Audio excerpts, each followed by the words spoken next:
Everyone welcome back to another video. You are watching my YouTube channel study with Kartik. और आज हम बात करेंगे कुछ इंपॉर्टेंट क्वेश्चंस की। ये आप तो लोगों के लिए एक तरह से टेस्ट सीरीज़ टाइप मैंने कुछ सोचा है। अब देखते हैं कितना ही सक्सेसफुल हो पाता है। तो इसमें मैं आप लोगों को पहले क्वेश्चन पढ़ूंगा, फिर आप लोगों को आंसर जो है अपना लिख लेना है। फिर आप लोग एंड में बताइएगा कि आप लोगों के कितने क्वेश्चन जो हैं सही हुए, कमेंट सेक्शन में बताइएगा। तो first of all thank you so much for 1000 subscribers. I am feeling so proud and feeling so happy कि इतनी जल्दी 1000 सब्सक्राइबर्स हो गए। 1000 हमारी जो है फैमिली हो चुकी है। एंड मेरी आशा यही है कि सबका जो है गवर्नमेंट नंबर पड़ जाए। अच्छे से आप लोग प्रिपरेशन करिए। तो चलिए अब ये स्टार्ट करते हैं। पहला क्वेश्चन है कि निम्नलिखित नदी समूहों में से कौन सा एक जिसका उद्गम हिमाचल की पर्वतमालाओं से होता है। अब देखिए यहाँ पे जो भी कुछ और नदियाँ दी हुई है उनका जो उद्गम है हिमाचल में नहीं होता है। जैसे कि सतलुज का जो उद्गम है हिमाचल प्रदेश में नहीं होता है।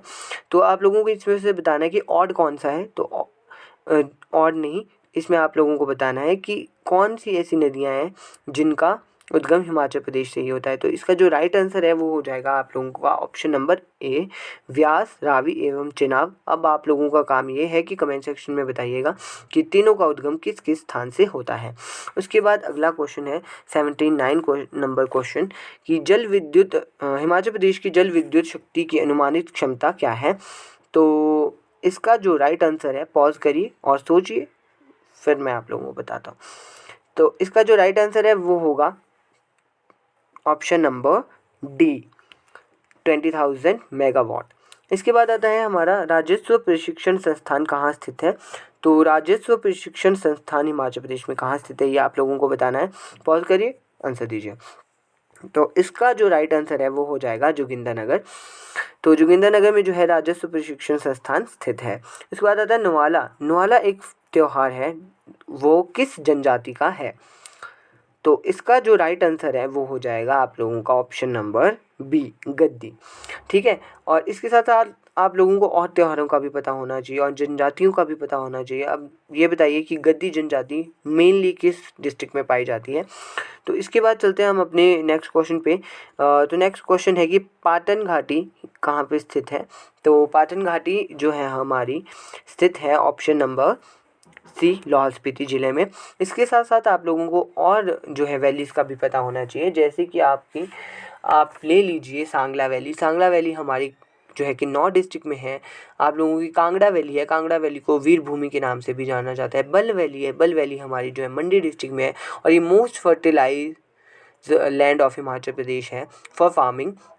और यहाँ पे जो है एक जो है प्रोजेक्ट हम कह सकते हैं जो कि एक जॉइंट एग्रीकल्चर प्रोजेक्ट था 1962 में चलाया गया था। उसका किसके साथ था वो आप लोगों ने कमेंट सेक्शन में बताना है।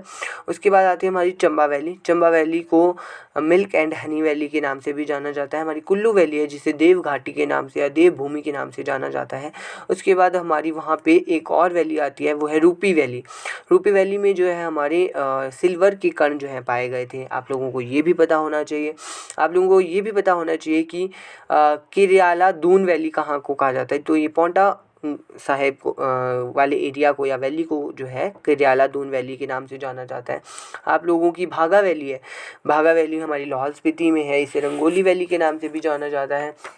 उसके बाद आप लोगों को पता होना चाहिए पब्बर वैली कहाँ है। तो पब्बर वैली आप लोगों की जैसे पता है कि पब्बर नदी हमारी रोहडू या चांशल से निकलती है। तो पब्बर वैली कहाँ पे होगी, हमारी रोहडू के एरिया को पब्बर वैली के नाम से भी जाना जाता है। फिर आती है हमारी सरसा वैली। सरसा वैली आप लोगों की सोलन डिस्ट्रिक्ट में है और ये बद्दी नालागढ़ के आसपास का जो भी एरिया आता है, जो इंडस्ट्रियल एरिया है, उसे सरसा वैली के नाम से जाना जाता है। फिर हमारी आती है चौंतड़ा वैली जो कि मंडी डिस्ट्रिक्ट के जोगिंद्रनगर के पास है। ठीक है। उसके बाद आती है आपकी जसवां वैली।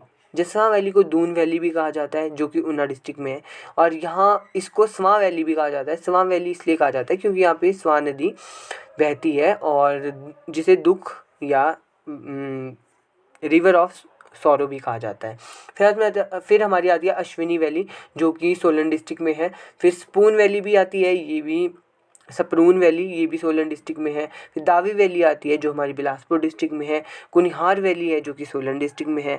गंभर वैली है जो हमारी सोलन डिस्ट्रिक्ट को 2 भागों में डिवाइड करती है। इसके बाद आती है आप लोगों की इमला विमला वैली, या इमला वैली भी इसे कई बार कहा जाता है, जो कि हमारे मंडी डिस्ट्रिक्ट में है। इसको और नाम से करसोग वैली के नाम से भी जाना जाता है। फिर आती है हमारी चुहार वैली। चुहार वैली जो है आप लोगों की चंबा डिस्ट्रिक्ट में है, जो तीसा और सलयूणी के पास है। फिर यहाँ पे कन्फ्यूज़न ये रहता है कि एक चुराह वैली है और एक चौहार वैली है। तो चौहार वैली आप लोगों की मंडी डिस्ट्रिक्ट में है और चुराह वैली आप लोगों की चंबा डिस्ट्रिक्ट में है। और फिर चैंतो वैली आता है जो कि बिलासपुर में है। और यहाँ पे एक और चीज़ आप लोगों को बताना चाहूँगा कि कई बार आप लोगों से पूछा जा सकता है कि वज़ीर रूपी कहाँ है, ठीक है। तो आप लोगों का जो वज़ीर रूपी है वो आप लोगों का कुल्लू डिस्ट्रिक्ट में है और आप लोगों का कोट रूपी मंडी डिस्ट्रिक्ट में है। तो इसमें कंफ्यूज नहीं होना है, रूपी रूपी पूछा जाता है तो आपको याद रखना है वज़ीर रूपी कुल्लू में है और कोट रूपी आप लोगों का मंडी डिस्ट्रिक्ट में है। चलिए, अभी हमने बहुत ही ज़्यादा जो है वैलीज़ यहाँ पे डिस्कस कर लिया। अभी आते हैं अपने नेक्स्ट क्वेश्चन पे कि बुराह कौन से ज़िले का प्रसिद्ध सामूहिक नृत्य है। तो इसका जो राइट आंसर है वो हो जाएगा सिरमौर, सी ऑप्शन। इसके बाद आप लोगों को बताना है कि लुड्डी किस जिले का प्रसिद्ध लोक नृत्य है। उसके बाद आता है हमारा खीर गंगा गर्म पानी का चश्मा कहाँ पे स्थित है। तो इसका जो राइट आंसर है वो हो जाएगा कुल्लू डिस्ट्रिक्ट में है, ऑप्शन नंबर हमारा डी। और आप लोगों को बताना है कि मार्कंडे गर्म जल का झरना या फिर मार्कंडे ऋषि का मंदिर किस डिस्ट्रिक्ट में स्थित है। इसके बाद आप लोगों को अगला क्वेश्चन है कि कुफरी, ये थोड़ा सा यहाँ पे गलत मिसप्रिंट है, यहाँ पे होना चाहिए कुफरी जीवन एवं कुफरी ज्योति 2 प्रसिद्ध प्रजातियाँ हैं। तो वो किसकी प्रजातियाँ हैं। तो इसका जो राइट आंसर है वो हो जाएगा ऑप्शन नंबर डी, आलू की। इसके बाद हमारा अगला क्वेश्चन है कि 1999 में कारगिल ऑपरेशन के दौरान परमवीर चक्र प्राप्त करने वाले हिमाचली सैनिक हैं। तो इसका जो राइट आंसर है वो हो जाएगा हमारा option number B, rifleman Sanjay Kumar. फिर अगला क्वेश्चन कहता है कि चंद्रा एवं भागा नदी किस स्थान पर मिलती है। तो ये आप लोगों को पता होना चाहिए कि कौन से स्थान पर मिलती है। ये मिलती है हमारी तांडी में, जो कि कहाँ पे है, लाहौल स्पीति में है। उसके बाद आता है के मठ कौन से राज्य में स्थित है। तो आई गेस यहाँ पे गलत मिसप्रिंट है, यहाँ पे होना चाहिए कि मठ कौन से जिले में स्थित है। तो ये हमारा हिमाचल प्रदेश में होगा। अगर किसी को पता है कि के मठ अगर एग्जिस्ट करता है हिमाचल प्रदेश में तो कमेंट सेक्शन में बताइएगा। उसके बाद चलते हैं हम अपने नेक्स्ट क्वेश्चन पे। पहाड़ी गांधी के नाम से कौन प्रसिद्ध है। तो इसका जो राइट आंसर है वो हो जाएगा बाबा कांशीराम जी। उसके बाद हमारे नेक्स्ट क्वेश्चन है कि हिमाचल प्रदेश में वर्तमान में कितने प्रशासनिक संभाग हैं। तो इसका जो राइट आंसर है वो हो जाएगा ऑप्शन नंबर बी, 3। उसमें आता है हमारा मंडी और शिमला और कांगड़ा। उसके बाद आता है कि धन विधेयक प्रस्तुत किया जाता है। तो धन विधेयक हमारा कहाँ पे प्रस्तुत किया जाता है। तो इसका राइट आंसर हो जाएगा लोकसभा में। अब आप लोगों को कमेंट सेक्शन में ये बताना है कि धन विधेयक जो है कौन प्रस्तुत करता है, ठीक है। उसके बाद आता है चिपको आंदोलन का नेतृत्व करने वाली ग्रामीण महिला कौन थी। तो इसका जो राइट आंसर हो जाएगा ऑप्शन नंबर सी, गौरी देवी। आप लोगों को ये बताना है कि चिपको आंदोलन कहाँ पे चलाया गया था और कब चलाया गया था, डेट भी बतानी है। उसके बाद आता है कि डेविस कप किस खेल से संबंधित है। तो इसका जो राइट आंसर है वो हो जाएगा लॉन टेनिस से रिलेटेड है। उसके बाद अगला क्वेश्चन है कि पीके तथा पीकू है चीन में पाए जाने वाले पांडा। पिक्चर एवं फिल्में बस में दुर्व्यवहार की आरोपित हरियाणा की लड़कियां, उपरोक्त में से कोई नहीं। तो इसका जो राइट आंसर है वो हो जाएगा फिल्म एवं पिक्चरें। आपको पता है कि पीके एक मूवी थी, तो इसका कोई औचित्य नहीं था इस क्वेश्चन का यहाँ पे, बट पता नहीं क्यों डाला गया है। चलिए अब चलते हैं हम अपने नेक्स्ट क्वेश्चन पे। भारत सरकार द्वारा जारी एक योजना स्वयं सिद्ध किसकी मदद के लिए है। तो इसका जो राइट आंसर है वो हो जाएगा ऑप्शन नंबर सी, केवल महिलाओं के लिए। और इसके बाद कुछ जो इम्पोर्टेंट है वही आप लोगों को कराऊंगा। तो 97 नंबर क्वेश्चन है कि भारत पाक शिमला समझौता 1972 में कहाँ पे संपन्न हुआ था। तो इसका जो राइट आंसर है, इसका राइट आंसर आप लोगों का हो जाएगा बेनिस कोर्ट में। तो इसके बाद हमारा जो है अगला क्वेश्चन है कौन सा पुच्छित छल तारा प्रत्येक 76 वर्षों के बाद दिखाई देता है।